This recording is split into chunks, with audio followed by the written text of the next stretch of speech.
Hi, it's Marlene Powell from Action Coach Business Coaching, and I've got the absolute pleasure of sharing the platform with some amazing women that we have today. So welcome to the Standard Bank KZN Top Business Woman 2021. These webinars are aimed to inspire and celebrate the achievements of women in our province through conversation. These platforms give the women participating in the Standard Bank KZN Top Business Woman an opportunity to be introduced and for them to offer some of their amazing knowledge that they've gleaned through their individual journeys. These webinars are an opportunity to learn from our potential role models and also for you to gain valuable insights and learn from their careers and their business growth and how you can learn from that and gain from your own personal growth. So one of the questions we had asked our ladies was, what was their pivotal life moment that made them who they are today? So we're going to have some amazing stories we're going to hear today. But before we actually get our ladies to start sharing their stories, I'd like each one of them just to acknowledge who they are as I go through the names, just so you know who's going to be sharing their stories with you. So our first lady is Claudette Sigmami. Just make a little signal there. Louisa Garland, Fawzia Peer, Donna Barnard, Tracy Hawker, Tandy Tongo, Nofundile, Kim Woods. We have an amazing guest speaker as well, Pumlela Mbande, and we have Manu Singh, who will be joining us as well from Standard Bank. So just welcome everybody again. And without further ado, I'd like to just introduce our First Lady, Claudette Sigmami. She's a past Vice President and former SMME Forum Chairperson of the Durban Chamber of Commerce, and over her 4-year tenure, an ambassador and a voice of SMME. She holds various hats as a business and community leader and a lay minister within the Anglican Church of South Africa. Over to you, Claudette. Hi, Marlene. Thank you so much for having me. Well, my pivotal moment was when I was nominated and elected Vice President of the Durban Chamber of Commerce. I say it was a pivotal moment because my son was lying in a hospital bed and he was on a ventilator, and he's got Duchenne muscular dystrophy. So he was lying in a hospital bed, and this position came up for me, and I wanted to be the vice president, but I didn't want to be at the same time because of the mere fact of my son being in hospital and being in ICU. With that being said, I looked up and I said, I can't take this position because of my son being in ICU. And lo and behold, my son wanted his voice to be turned on. And when I turned it on, when I asked the nurse to help me turn his voice on, and he said, Mom, seize this opportunity and take it. You're never going to get it again. And I always feel that was the pivotal moment for me. Had it not been for my son, normally people say their parents or their mother or the father had assisted them to aspire for greatness. With me, my son aspired me for greatness. So that was my pivotal moment. Who am I and what am I all about? So obviously the dimensions have changed within the business sector for me. I now have a company called Sigmami & Partners, which is a company that is a platform for SMMEs, and it specializes in SMME development, business engagement, create platforms for SMMEs. It leverages business opportunities, facilitates roundtable dialogues between stakeholders, large, small businesses. And as you know, I'm a visionary, and I therefore created a company called Kailitis. Kailitis is named after my 3 sons, Kai, Lee, and Tees. So my sons are Clarad, my youngest. Teron is my son that passed on, and Leron is my oldest son. So my company is called Kailitis, and it's driven by me, obviously, as I'm passionate about SMMEs and entrepreneurial development and youth empowerment, together with my various skills program that is CETA accredited. So I then do empowerment and upskilling of women and children women and youth within the township economy, to grow them and to scale them. And also mentoring programs for youth and women entrepreneurs through this program that's CETA accredited. These forums of collaborations, dialogue, and conversations for youth entrepreneurs. My company also does social cohesion in terms of platforms for social cohesion with youth and women. So that's basically what I'm doing at the moment: youth entrepreneurship, women empowerment, skills development, and entrepreneurial development. So within the township and rural economy, together with just doing this with women on a day-to-day basis. My company is CETA accredited, and I am a practitioner, assessor, and moderator for CETA, for the FP&M CETA. And I continue to do this to empower women and children and youth. I'm saying children. I don't know why I'm saying children, Marlene. It's not children, it's youth empowerment. So sure. That's where it is. And then there's two initiatives that I have within these programs that are CETA accredited. One being the sewing skills, and the other is the upholstery and carpentry making. The sewing skills is to teach the school leaver or woman that's sitting at home basic skills of sewing, to cut, to sew, and to stitch a garment, together with costing of a garment. So basically, I take them through programs to teach them how to become an entrepreneur, how to own a business, how to cost, and basic financial input, and basically teaching them how to run a business per se. Excellent. Thank you. Yeah, so that's the way it is. Yeah. Excellent. Thank you so much, Claudette. Sorry, we've just got so many ladies we've got to get through. So thank you so much. Okay. Absolutely awesome. But what is so amazing, and when you hear stories out, and this is just the first story that we're hearing, is how somebody else, where you think your son is actually the person that's going to push you out of your comfort zone and let you do that. And that's amazing how we sometimes have to be pushed by external factors and not actually ourselves. So well done for that. Excellent. Thank you. And right, so our next lady we'd love to hear from is Louisa Garland, and she's the CEO of Imperial Armour. Louisa takes a proactive role in being involved with all aspects of the company and in making quality and customer satisfaction an absolute priority. So Louisa, cannot wait to hear what you have to share with us today. Good evening. First of all, thank you so much for inviting me on the show this evening. It's I feel very privileged, and it's an honor being here. So as you just introduced me, my name is Louisa Garland, and I would say the pivotal moment, and when you asked that question, I was thinking, it's actually quite difficult to say, what is my most pivotal moment? And I actually believe it was when I actually came to South Africa 21 years ago.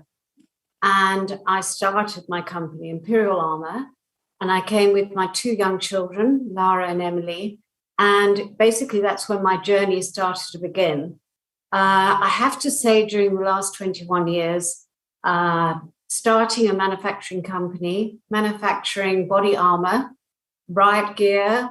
We even at one stage, we did ballistic underwear, which is quite something. We got on the CNN in America. And literally from then we grew. It has been an incredible journey. And I think a couple of the stories I wish to share with you very briefly. One was obviously the ballistic armor and having to go to Washington, explain why I came up with the idea.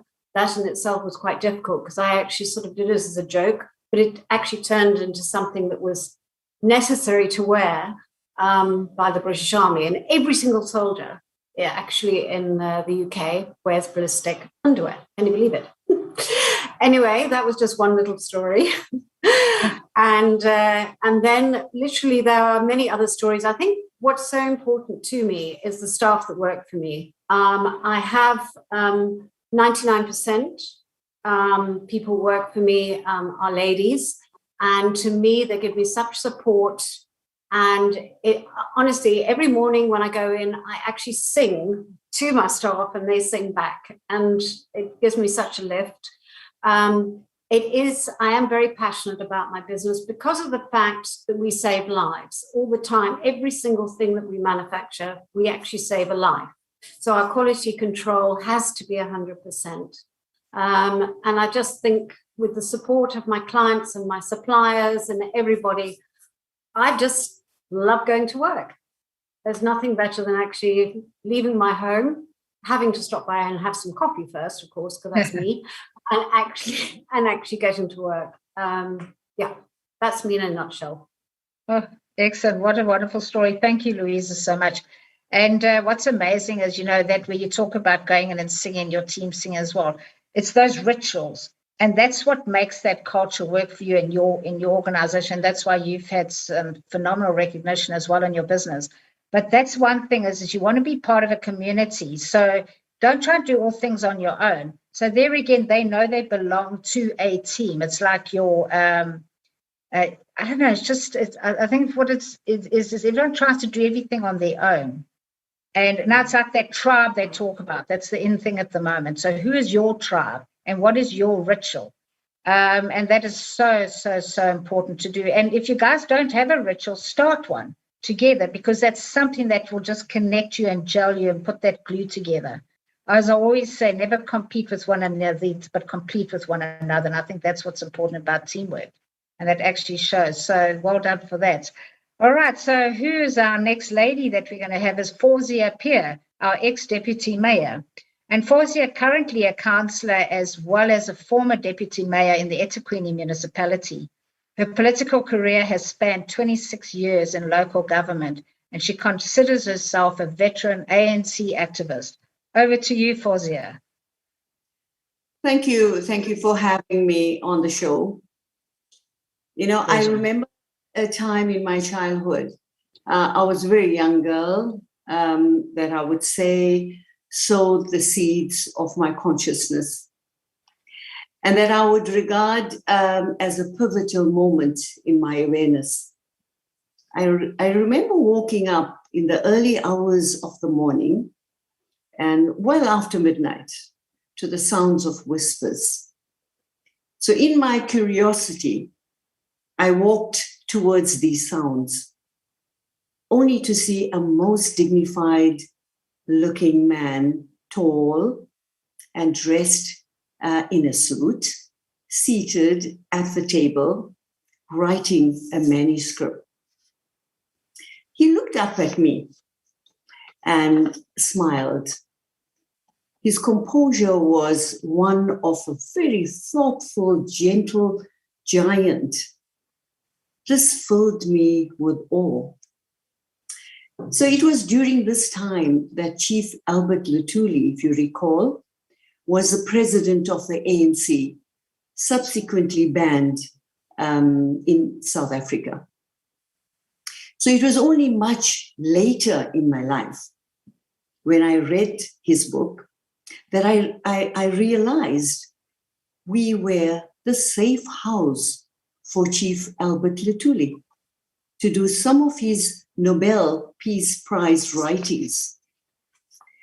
I realized that he was risking his life by breaking his band, of course, to leave his home and come to our home to write and have his voice heard internationally, mind you, in a very powerful way, a voice for social justice and peace for all South Africans.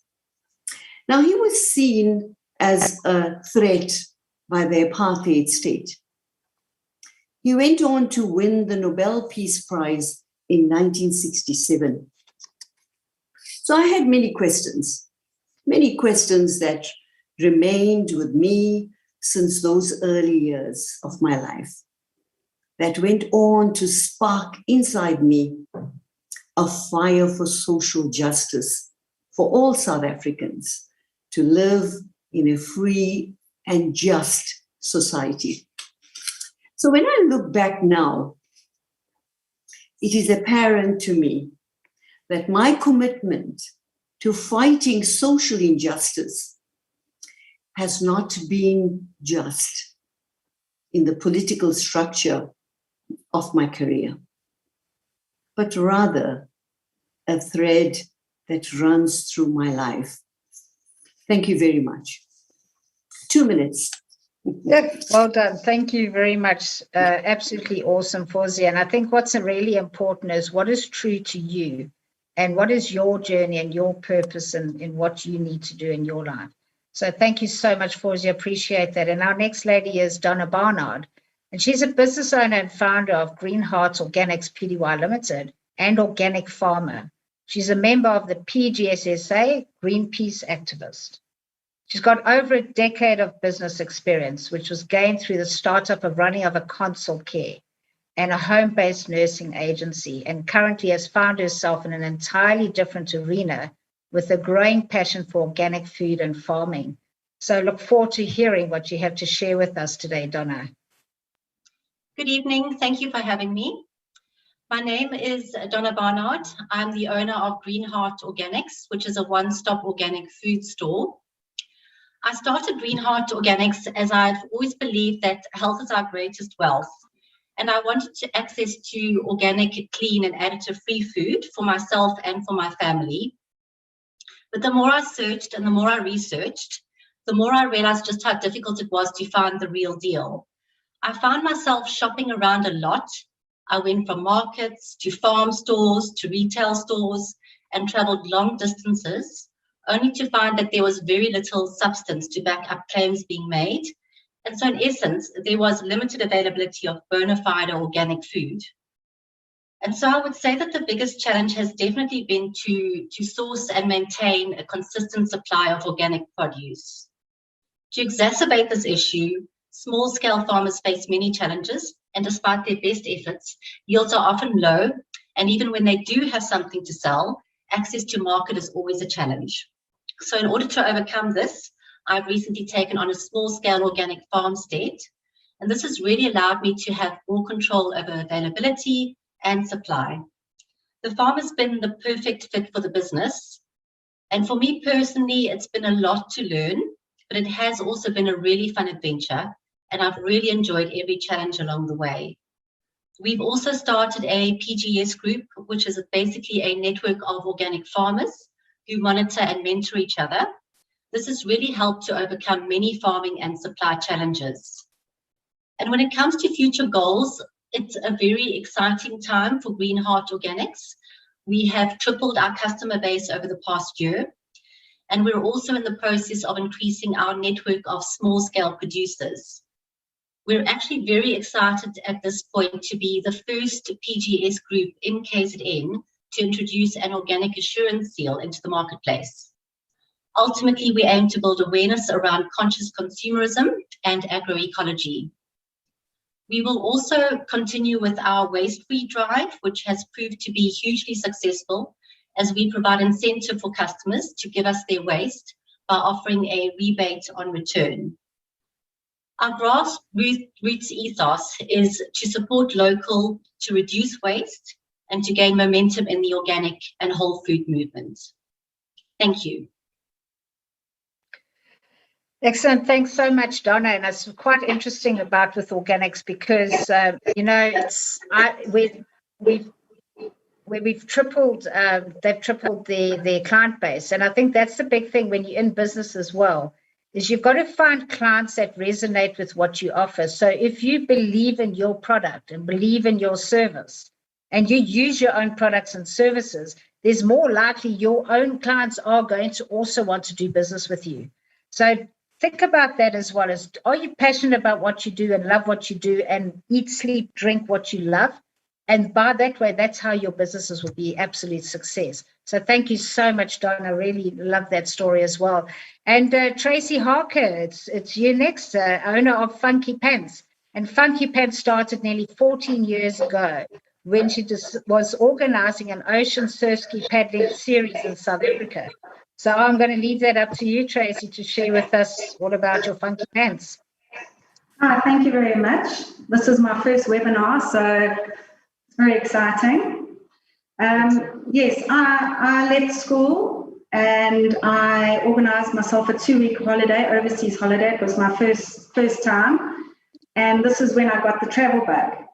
So for the next 8 years, I traveled and worked and traveled and worked on and off.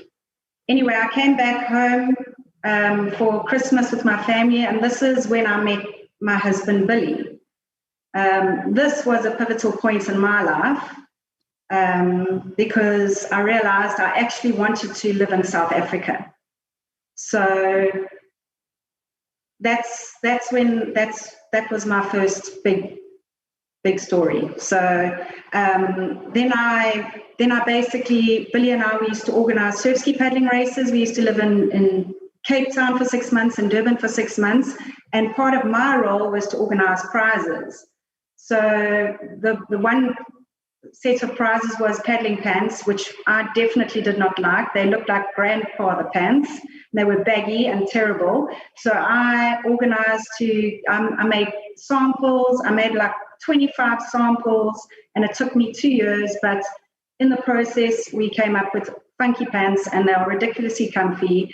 And then, yeah, that was the next pivotal point in my life, because that was my role in the company for funky pants. We now have like 45 agents in South Africa and 20 international agents.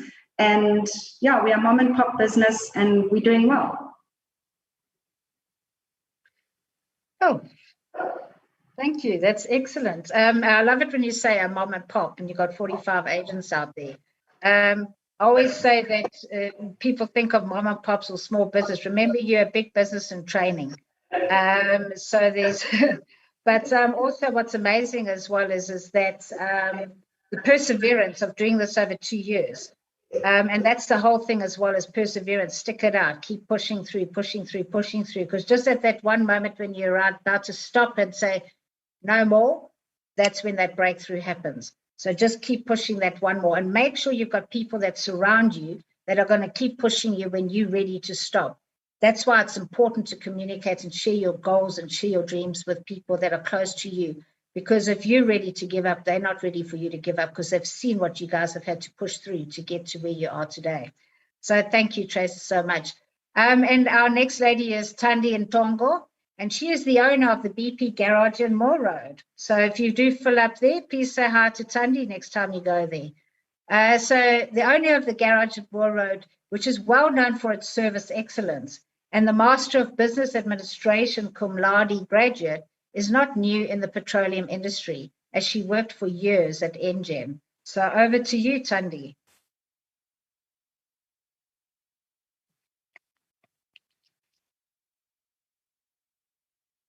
Tandy, we can't hear you. Sorry. So we just...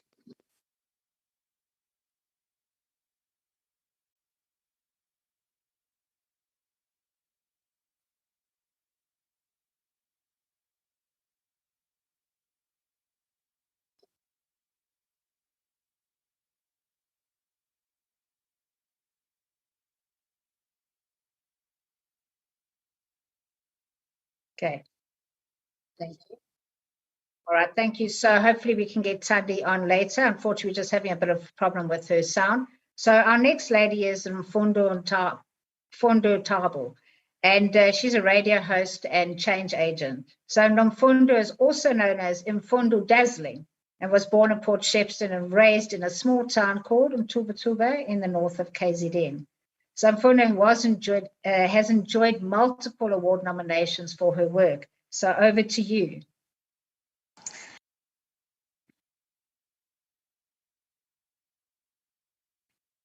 And most importantly, I want to say I'm so inspired by the wonderful ladies that I'm sharing this platform with.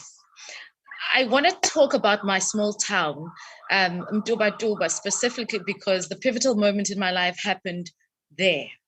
Not having the luxury of television growing up, and this was because my mother, being a young widow with 4 children, if it breaks down, there's no time to fix it or buy a new one. You just have to make do with what you have. And so what we had was a radio.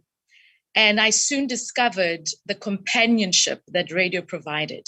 It was an escape, the beauty in their storytelling, just the comfort and the presence that I got when listening to radio. It moved me. And fast forward to my teenage years, when I was in university, my very first year, I was then introduced to another platform, a different kind of radio.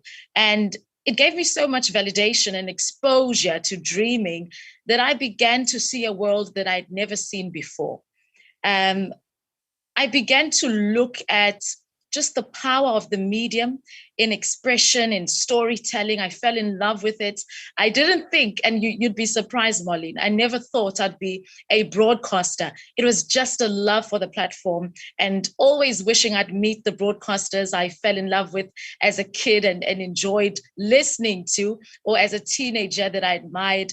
But never in my wildest dreams did I think I'd be one of them. So it's been an absolute honor over the years to tell authentic African stories, but to also be a companion to the listeners that I broadcast for. Oh, wonderful. And and Mfundo, thank you for that. And it is absolutely amazing when you find platforms that really resonate with you and that you just love doing. And storytelling is so important at the moment. People need to hear stories. They need to be inspired by people's stories.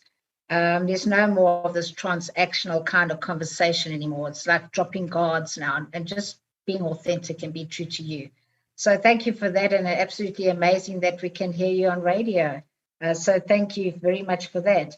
I wonder if we could go back to Tandy, and would love to hear, Tandy, your story, and hope your sound is working now.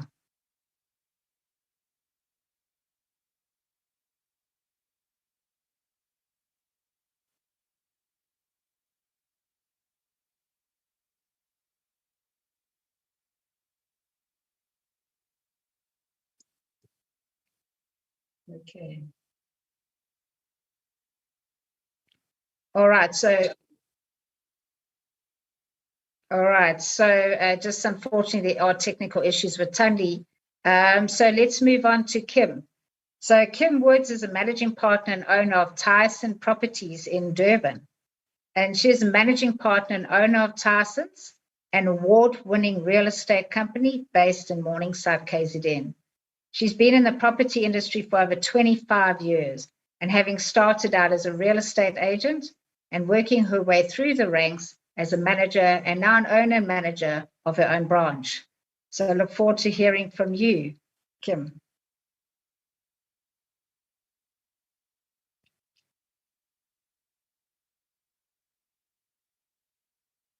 Thank you. Okay, thank you, Marlene. Thank you very much to Standard Bank for this honor of being on this platform. And I'm honestly, truly humbled to be in the presence of all these amazing women.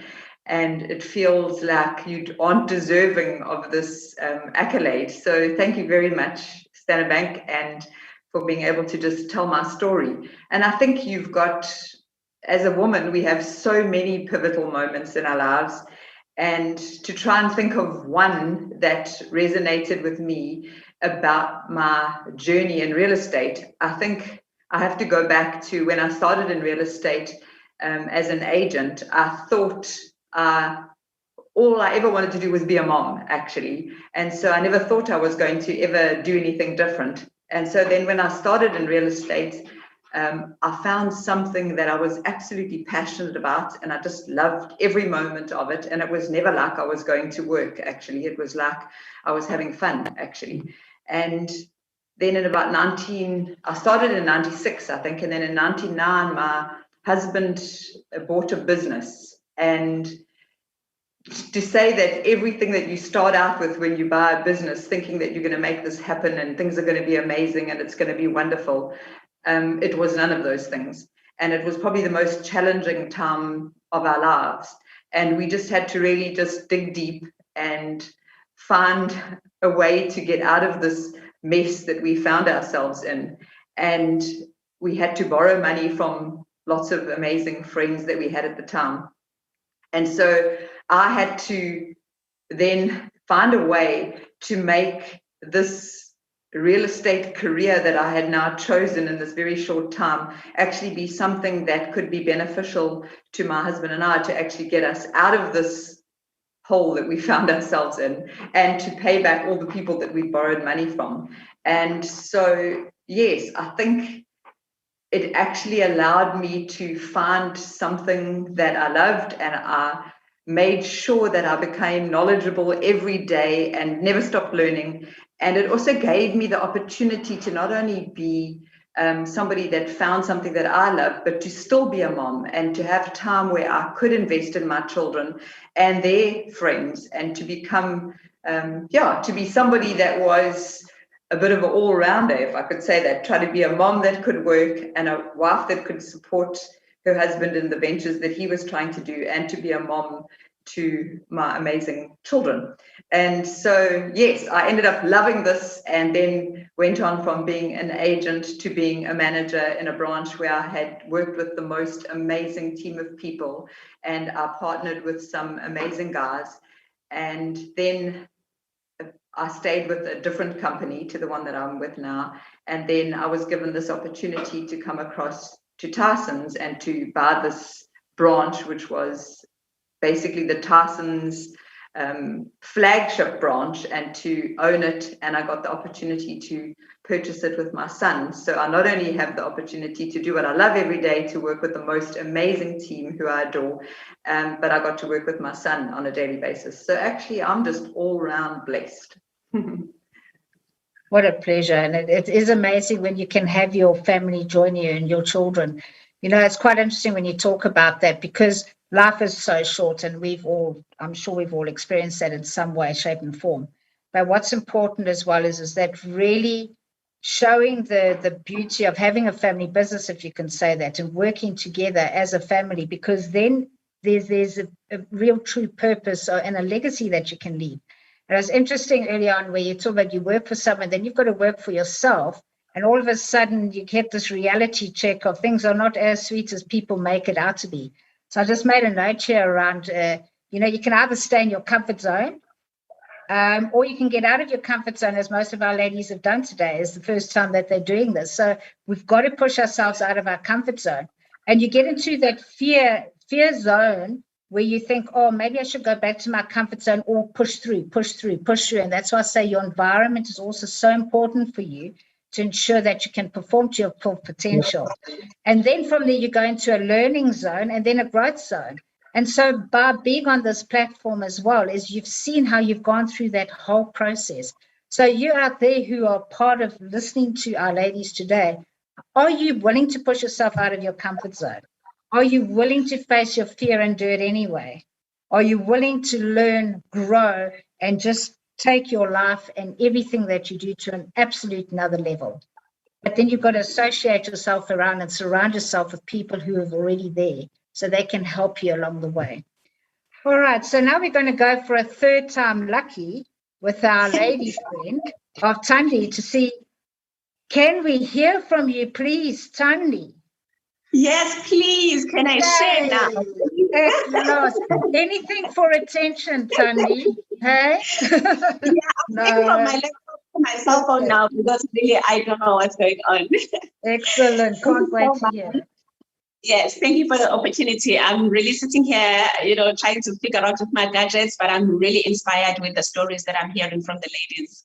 So I'm a farm girl from Moyo River, but now married to Umenzi Ngongo from Lusikisiki. So we are blessed with 3 beautiful children. So I'm a person who strive in excitement of growth and excellence. And even though I'm a professional chemical engineer, but I always find passion to serve wherever I find space in, be it at home, at work, in the family, or in the community. So I express my joy of living out of purpose through business career, inspiring people, and contributing meaningful work to different communities. So I grew up in the male-dominated industry. My career started as an engineer. After completing my first degree at Durban University of Technology, I then joined the petroleum company, moved up the ladder, the corporate ladder. And when I was in senior management, I got exposed to different businesses or divisions within the petroleum industry, then I developed passion for petroleum retailing. And I made it my focus area during my MBA, when I was studying my MBA in KZN. And since then, I really never looked back. So I am the founder and the director of Tandegile Projects, which has grown to have 4 portfolios now. The first portfolio, which really started very early when I started working, was on property investment. So myself and my husband, we invest in property, both commercial and residential property. The second portfolio is the Tandy's Kitchen, which is an eatery here in Nofundile, 297 Battle Road. We are selling African food there, eat plate, steamed bread, your Sam, your tribe, that kind of stuff. So really African food that we are offering to the community here in Nofundile.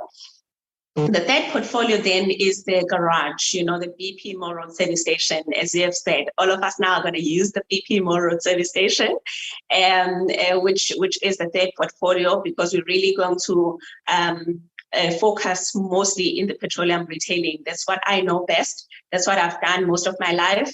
That's what I've studied at school, and that's what I'm passionate about. Then the fourth portfolio is Tandegile Foundation, which really is the platform for me to do what I'm really passionate about, which is spreading love, one heart at a time. And we focus on the following areas. We focus on the initiatives that aim to capacitate rural kids. We call it Rural Kids Dream Big. We focus on youth empowerment programs. We focus on Women with Drive initiatives. We focus on platforms for women in STEM, science, technology, engineering, and mathematics. So we currently manage a staff of about 70 employees in all the portfolios. And I'm also currently doing my PhD with KZN, which focuses on women on top, women in leadership, trying to find struggles that we face as women in business and in leadership. So that's my story. And I hope that we push on as ladies, we do what we love, and we do not let anything dim our light. Thank you. Yeah, excellent, Tandy, and my word. So involved with 4 very different aspects of your life and business. And isn't it interesting where you can have one person who owns one business and they burn out and they're working nonstop? You've got 4 areas of your business you're focusing on, plus being a mom and children and that, and you still got time to study. Isn't it interesting? We all have 24 hours in a day. How do you utilize that 24 hours? Do you waste it or do you invest it? So that's what you need to find out, as well as look at yourself where you are right now. And if you are burning out, why? Because you can see it's possible to do multiple things and have that quality of life in everything that you do, both in business and in pleasure. And remember that wheel of life, there's 8 aspects of your life, and you need to have a balance between those 8. It's not just work, work, work only. There is a life as well. So excellent. Thank you so much. And now we're going to move on to our guest speaker for tonight, and that's Pumlela Mbande. And she's our South African women's hockey goalkeeper and vice captain.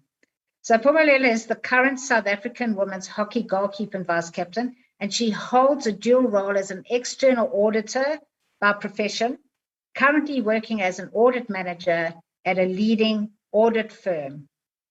Over to you, Pumlela. Thank you so much, Marlene. I'm so excited to be part of such an incredible platform. I think one of the best things about tonight has been seeing how diverse this group of women is. Like, we've got people with an incredible amount of experience in their field. We've got people who are just starting out or like just establishing themselves. We've got moms, we've got superwomen. It's really exciting and quite inspiring for me as well. My journey started when I was very young. I was 10 years old when we moved from Umtata, where I was born in the Eastern Cape. My mom got a transfer and we moved to KZN, and I moved to a very small school in Eqobo called Linford Primary. And that's where I was first introduced to the sport of hockey. I'd like to think that my pivotal role in hockey specifically came 2 years later when I heard of an ex-Linford player who had recently made the SA Under-16 side. I was at the time in grade 7, so I was like under 12. She made the SA under 16 side, and that was the first time I ever realized that hockey went beyond like my little school team and my little district team from Highlands and the South Coast. And that's when I really started to dream, and I would say that's when my Olympic dream really started and was established. And I was very fortunate that I recently got to participate in the Olympic Games now in Tokyo 2020. My journey continued from Linford. I went on to high school at Carter High in Pietermaritzburg, and I made my first SA side when I was under 16. So in essence, the same team that Angela Egland, the girl who had inspired me a couple of years ago, had first made. So that was quite an exciting time in my life. And I think that's where I also first thought of becoming a chartered accountant. That I remember having conversations with my mom. I was raised by single parents, having conversations with my mom about what I wanted to do when I was older. And it would take quite a while for me to realize that the path that I'd chosen would definitely not be the easiest one to go down. I moved on to the University of Pretoria, where I started studying accounting. And I remember very distinctly having to go speak to my lecturers and head of departments about the fact that I was an international hockey player and I'd need a bit of time off to go study. I mean, not to go study, to go play. And I'd be in and out. If I'm missing classes, it's not just because I'm messing around. And I remember the prof distinctly saying, no, like, that's not going to work. You will never be able to do that because the field that we are in is just, it's too demanding. And if you choose to be a CA, that's the only path that you can take. And I was quite despondent. I mean, I was a second year student at the time. So I was quite like, geez, this is quite a tough situation to encounter. But in the same breath, I was like, look, I've managed it thus far. I've played and I've studied and it's been okay. So I'm just going to have to be a lot more deliberate, a lot more intentional about what I'm trying to do and how I'm trying to do it. There were a couple of bumps along the way, but I made my first senior international cap literally the next year after I had that conversation with that lecturer. And I made a point of going to speak to him every time every new year when I'd progress to the next academic year, to be like, hey, Prof, I'm still here. I'm still chasing both dreams. Like, I'm still going to be away, but allow me to continue. And my first hockey heartbreak, I think, happened in 2014 when I didn't make the World Cup and Commonwealth Games side. That was like absolutely shattering. I took quite a bit of time to just really reassess where I was at and try maybe just refocus my energies, because at the time it had all been hockey. And I'd been studying and pursuing my academic career, but very much focused on the hockey. And with that disappointment, I was like, okay, maybe I need to focus a little bit more on the CA journey. And I took a break from senior international hockey just to focus on the academics. And it honestly was the best decision I could have made for myself, because I managed to pass my accounting honors the following year. And then I made my time back in the national team. We moved on to the World Cup in 2018. And I think that tournament is probably the first time I really got affirmed outside of my own belief. Like I said, that 2014 year where I'd been disappointed to not have made, it was the first time I hadn't made a side, and I took it quite hard. But 2018 World Cup, we played our last game against Argentina. They were ranked world number 3 at the time, and we were ranked world number 11, I think, 11 or 12. And we drew that game 1-1, and I got awarded the Player of the Match award. And that, I think, for my hockey career was quite a much needed affirmation. And it showed me that I was as good as I thought I was. And the voices of doubt that were in my head, the people that were second guessing me, were not necessarily justified in their second guessing. And I think that's when I really started believing in my ability. I look back now on Tokyo 2020, and in the build up to the opening ceremony, I literally was the one person in our hockey team who was saying, who do you think is going to be the flag bearer? It's probably going to be Tatiana. It's probably going to be Chad Leclerc. Like, I listed a whole lot of people, Wade van Niekerk, but never in that list of people did I ever think that my name belonged there. I'm not exaggerating when I say I had this conversation with multiple people in my team, but I would have never, ever guessed that my name would be on the list of people to be considered. And I actually laughed when the chef de mission said, we'd like to ask you to be the flag bearer for Team South Africa. I laughed and I was like, is this a joke? Are you kidding me? Because I dreamt about going to the Olympic Games for as long as I could remember, and my dream had finally become a reality. But this was way beyond this, like my imagination. I never thought it would. I mean, I'm a girl from a little town in the Eastern Cape. Like, who would have thought? And I think, like, reflecting back on the Olympic Games and thinking about how I felt in that moment, I look back as well on my academic career as an audit manager. When I first got to my firm, I remember a third year in my first year as a trainee, a third year had heard about my international hockey career, and the first thing she said was, "No one will ever allow you to do that in audit. It's too demanding a career. It's too demanding a job. No one's gonna want to have you on their team because you'll be unreliable, because you'll have to leave every second month or every third month to go to attend to your international commitments." And again, much like with my professor at varsity, I was extremely disheartened. But again, I was like, I've done it this far, I'm going to do it until someone says no. And I'm excited and proud to say that no one has said no just yet. And I'm able to continue pursuing my wildest dreams. I can say that I'm an Olympian. I can say that I'm a CASA. And that for me is incredible, because I dared to dream, and here I am. Like, if anything, I think what I've learned along the way is that your dreams are valid, and you have every responsibility to make sure you follow through on the goals that you set out for yourself. And not every no should hit you as hard as it does. It's your responsibility to pursue whatever you want to pursue, and you are the person who can limit yourself. Like, your no is the no that matters. Anything else it's just white noise, really. Absolutely. And who would have thought we would be sharing the platform with an Olympian? Absolutely amazing. And so absolutely honored to have you as our guest speaker today. And thank you again, Pumlela.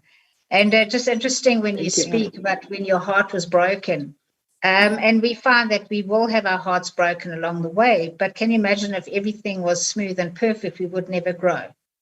And we can only learn through growing, learn through those heartbreaks that we have to be faced with all the time, because all it's doing, it's preparing you for something bigger, it's preparing you for something greater.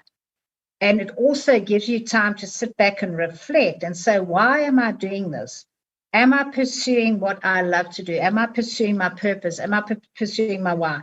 And you find that those pivotal moments in your life that get to that crossroads in your life, something significant has to happen in order for you to sit back and realize that, are you doing what you truly want to be and what you've been put on this earth for?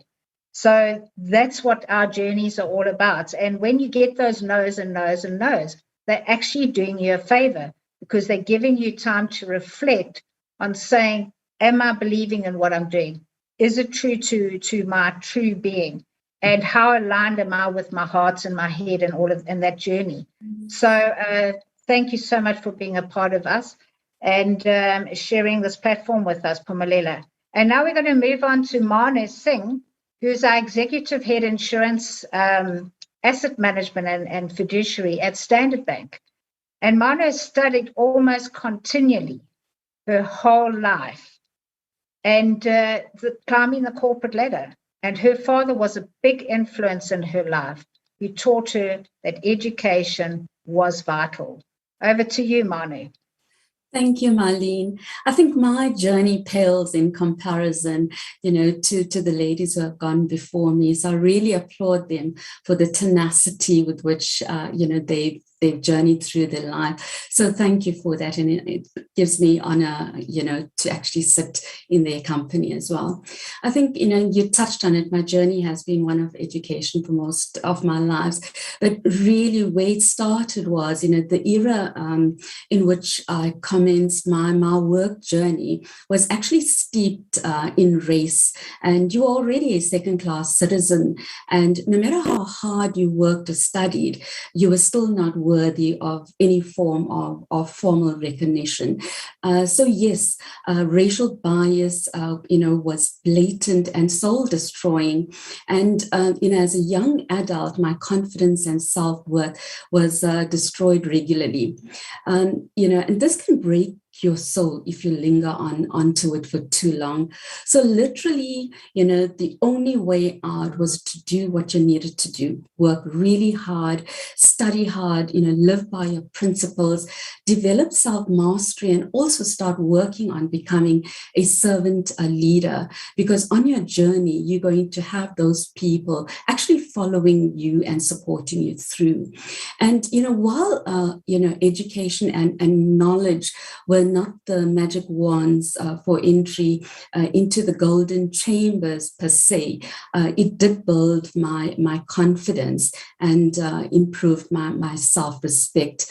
And the more these situations arose, the harder I studied. And I'm not sure why, but, but my father's voice, kept reminding me that the reward of education and knowledge is actually self-empowering. So I entered the financial services industry quite by default. However, I continued my legal studies, which was my first love. Starting off as a branch secretary, was humbling, but my late night studies is what kept me focused. However, there was this constant ideological conflict, with the work that I was doing during the day and then me studying law after hours. But by the time I qualified with both of my legal degrees, I was so immersed in the financial services world that pursuing a legal career would have been career suicide, and also taking me backwards financially. So this realization actually of being embedded into the corporate world helped me mentally adjust to my future, in a familiar and really exciting industry. And I grew from being a branch secretary to becoming a head of specialized areas. And for me, growing from the trenches actually prepared me technically for the various leadership roles that made me confident in decision-making and strategy formulation, breaking barriers in a very white, male-dominated industry in the 1990s. So I continued to invest in my growth and more especially in taking on personal coaches along my journey. And these deep conversations helped me transition into senior roles. While education equips you with the theory and the skills to reason, the ability to perform at senior levels requires the ability to shift thinking and shift behavior through adaptive thinking, actually, there. Close to my heart are initiatives around gender violence, gender marginalization. Basically, it's your discrimination and oppression and subordination. So sadly, we continue to see an escalation of crimes against women, and this just gets more violent and brutal, showing the fury and the rage of perpetrators against their female victims. And sadly, society continues to marginalize women, and then you find corporates, replicating this patriarchal behavior in the boardroom composition. And then furthermore, you have government, while showing a bit of progress, by appointing females, at some of their levels, this has truly not translated into policy change and leaving women vulnerable and exposed. So we really need to shift mindsets about the contribution that women make in our societies and focus on the importance of women's rights and gender equality, so that we achieve sustainable social change, one that respects and creates a safe environment for all women. And for me, it's about continuing to hold conversations, albeit difficult and awkward conversations, driving forums that empower women and be more intentional, in creating inclusivity when talking about women's rights. And Standard Bank as an organization has passionately supported major initiatives to bridge the gap of gender equality, not only in the workplace, but in society. And we have 4 major initiatives at a national and international level. Our KwaZulu Natal Homegrown Initiative was pioneered by Grant Adlam of Top Business KZN and Imran Nurbai of Standard Bank KwaZulu Natal 5 years ago. And they, this forum actually celebrated our local businesses and brands. In 2019, the initiative evolved to incorporate the Top Businesswomen KZN.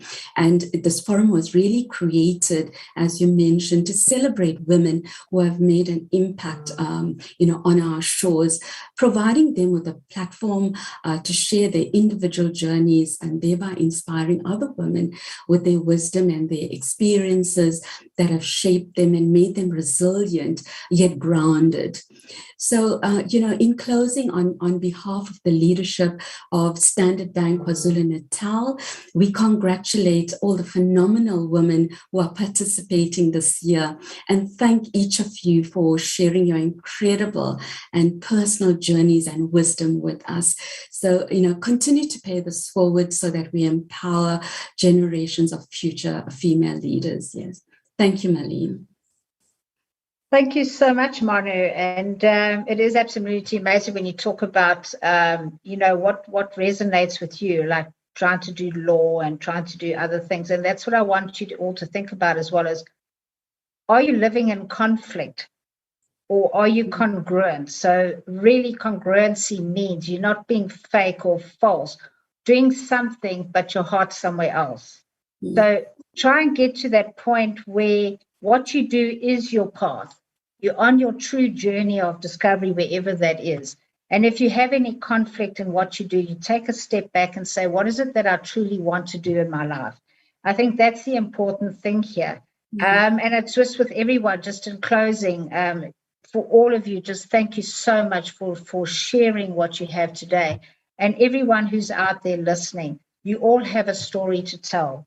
So let's get out there and tell our stories, because there's a difference that you're going to be making in people's lives, whether you believe it or not. There's an absolute significance out there, and you could be the story and the lady that gives that pivotal moment of time to somebody else to change their path, wherever it might be. So I just want to say thank you so much to Standard Bank KZN Top Businesswoman 2021.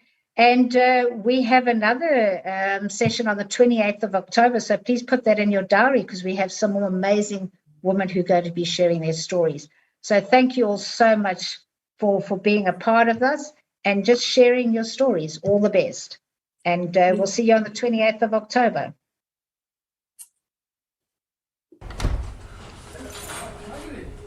Dinner time.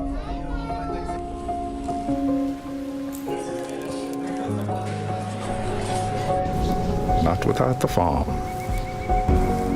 not without water, fertile ground, or machines to plow it, not without safekeeping,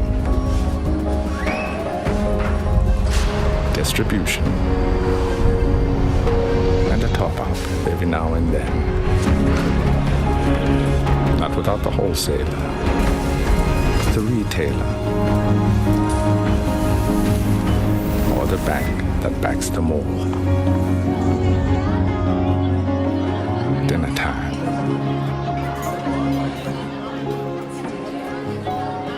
Not without business. Standard Bank. It can be.